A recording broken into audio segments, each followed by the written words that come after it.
In today's video, I'm going to teach you how to change the cover of your workspace in Monday.com. Whether you're looking to personalize your workspace or simply refresh its look, updating the cover is a straightforward process that can make a big difference. So let's dive in and walk through this simple process together. First off, open Monday.com in your preferred web browser and log into your account if you haven't done so already. Once logged in, you'll need to navigate to the Workspaces section.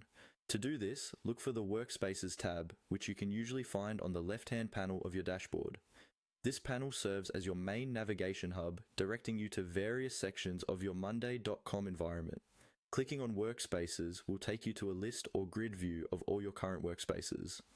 Now that you're on the Workspaces page, browse through your available workspaces to find the one you wish to update.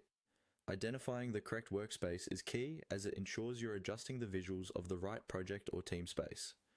Once you've located the desired workspace, click on it to open it up.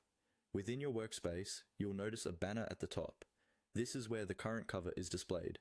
To change this cover, simply hover your mouse over the banner area until you see the option called Change Cover. This option might not be immediately visible as it often appears only when you move your cursor over the banner area. Once you spot it, go ahead and click on Change Cover. At this point, you'll likely see a menu or prompt that offers several options for selecting a new cover. These options could include uploading an image from your computer, choosing from a selection of pre-designed templates, or even using images from your integrated apps or storage services. Select the option that best suits your needs.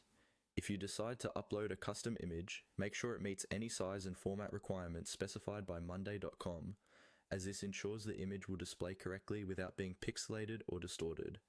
After selecting or uploading your new cover, take a moment to preview how it looks. This is your opportunity to make sure the image aligns well with the workspace theme and that any text or important elements are clearly visible. If you're satisfied with the new appearance, proceed to save your changes. Usually, saving these changes is as simple as clicking on a button labeled Save or Done. And there you have it, a fresh new cover for your Monday.com workspace. It's a small tweak, but it can significantly enhance the visual appeal and energy of your workspace. Feel free to revisit and change the cover as often as needed to keep things vibrant and aligned with your team's spirit. Thanks for joining today, and I hope you found this tutorial helpful. See you next time.